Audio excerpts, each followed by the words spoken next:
Assalamualaikum warahmatullahi wabarakatuh. Selamat pagi, Puhaba Syedara. Kembali lagi dalam Berita Aceh bersama saya, Resti Amelia. Serangkaian berita aktual telah kami siapkan untuk Anda. Berikut 3 berita utama pada pagi hari ini.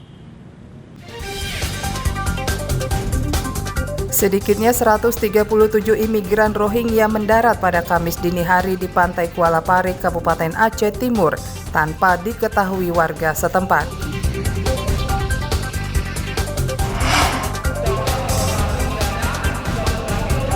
Ratusan petugas dilibatkan pada simulasi pemungutan dan penghitungan suara pemilu 2024 di Kabupaten Benar Meriah.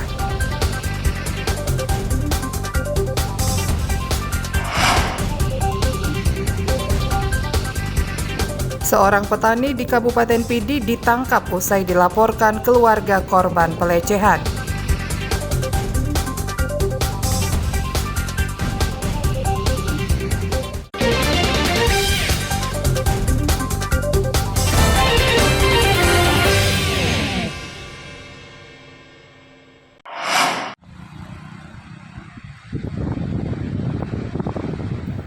Sebanyak 137 imigran Rohingya mendarat di Kuala Pare, Kecamatan Sungai Raya, Kabupaten Aceh Timur, Kamis dini hari.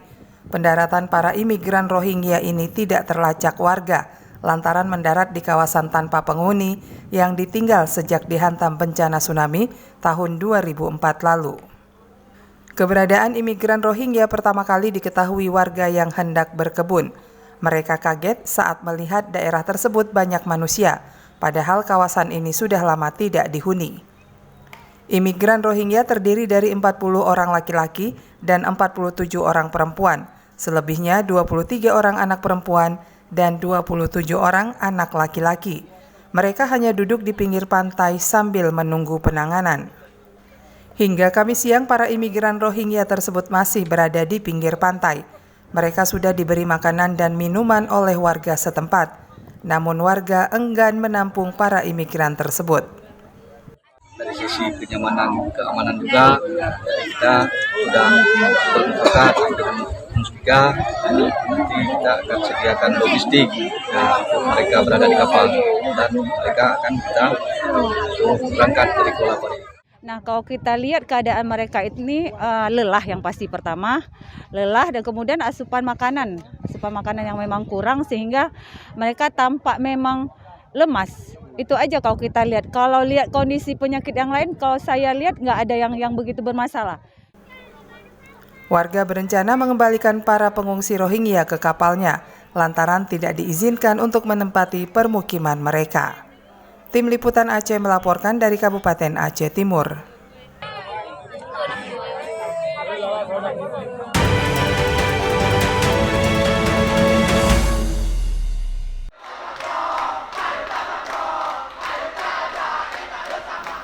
Menjelang berakhirnya masa kampanye pemilu 2024, Cawapres Mahfud MD berkunjung ke Provinsi Aceh. Mahfud bertemu pendukungnya dan kaum milenial di sebuah warung kopi di Banda Aceh Rabu malam. Di kesempatan ini, Menko Polhukam era Presiden Joko Widodo ini menanggapi tentang pengunduran dirinya dari kabinet. Mahfud MD mundur dari jabatan menteri setelah 4,5 tahun mengabdi. Dan saya minta dijadwalkan untuk ketemu Presiden dan waktunya sudah ditentukan insya Allah besok sore. Partai-partai pengusung yang bekerja sama mengusung Ganjar Mahfud. Beliau juga sebenarnya sudah memberikan persetujuan tentang saya akan mundur ini. Kamis pagi, pasangan Capres Ganjar Pranowo menghadiri silaturahmi nasional Ratib Siribe di Kabupaten Aceh Barat Daya. Kunjungan ini mengakhiri kunjungannya ke Serambi Mekah.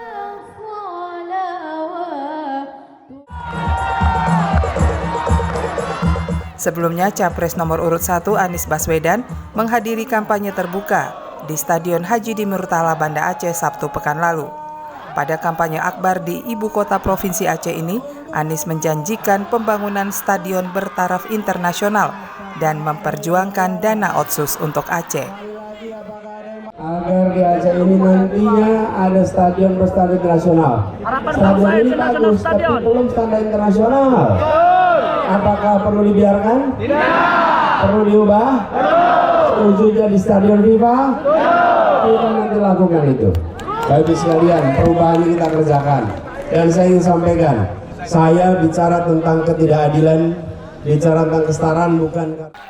Anies Baswedan sudah 2 kali mengunjungi Aceh sejak ditetapkan sebagai calon presiden.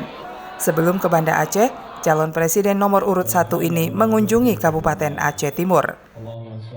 Pasangan capres terus berlomba merebut hati pemilih di Aceh dengan berbagai janji.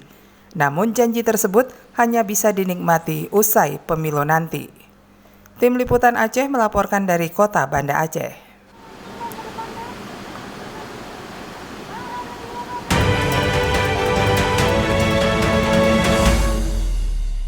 Dan pendahulu kami, kabulkanlah doa dan permohonan kami. Masa pemungutan suara yang semakin dekat mendorong Kodam Iskandar Muda mempersiapkan pengamanan. Apel kesiapan pasukan digelar jajaran 3 matra TNI di lapangan Belang Padang, Banda Aceh, Kamis pagi. Sejumlah prajurit TNI di jajaran Kodam Iskandar Muda ikut serta pada apel kali ini. Apel pasukan juga dirangkai dengan kesiapan alutsista dan kendaraan operasi pengamanan pemilu 2024. Panglima Kodam Iskandar Muda Maijen TNI Novi Helmi Prasetya usai memimpin apel langsung memeriksa kesiapan satuan-satuan personel dan segenap pendukungnya. Pada kesempatan ini, Pangdam beberapa kali mencoba ketangguhan pasukan lapangan yang akan ditugaskan di barisan depan. Kuda-kuda personel TNI didobrak guna memastikan ketahanan mereka saat bertugas. Jadi ini untuk memastikan pasukan kita dan alutsista gitu ya, untuk pengamanan pemilu di Provinsi Aceh ya, dan kita pastikan pemilu ya dia dapat dilaksanakan dengan damai tentunya ya nantinya ya, dengan tentram itu, dan tidak ada hambatan nantinya. Kodam Iskandar Muda bekerja sama dengan lembaga lainnya untuk menyukseskan pemilu di Provinsi Aceh. Pada kesempatan ini, Panglima Kodam Iskandar Muda juga kembali mengingatkan netralitas TNI dalam pemilu 2024. Prajurit TNI juga siap membantu petugas untuk mendistribusikan logistik pemilu ke seluruh daerah. Apel pasukan juga berlangsung secara virtual dengan Panglima TNI, Jenderal TNI Agus Subianto. Tim Liputan Aceh melaporkan dari Kota Banda Aceh. Kapan digunakan, kapan...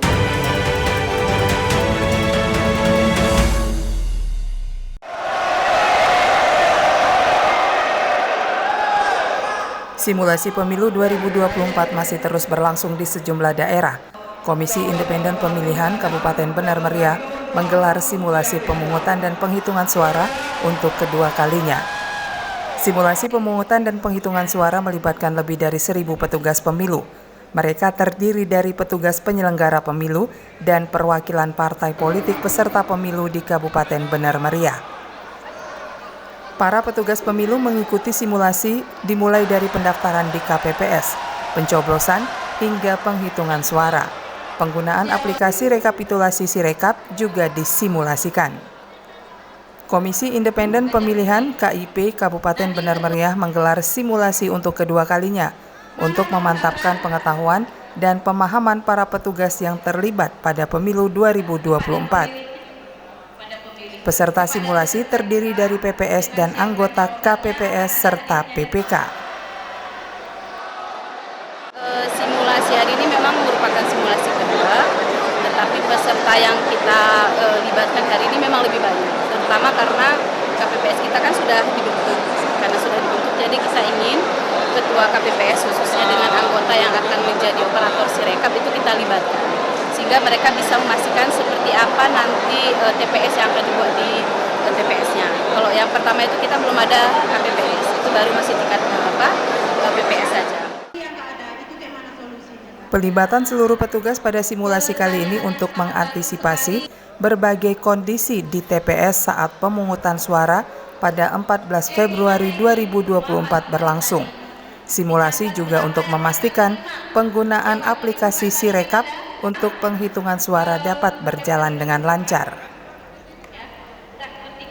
Tim Liputan Aceh melaporkan dari Kabupaten Benar Meriah.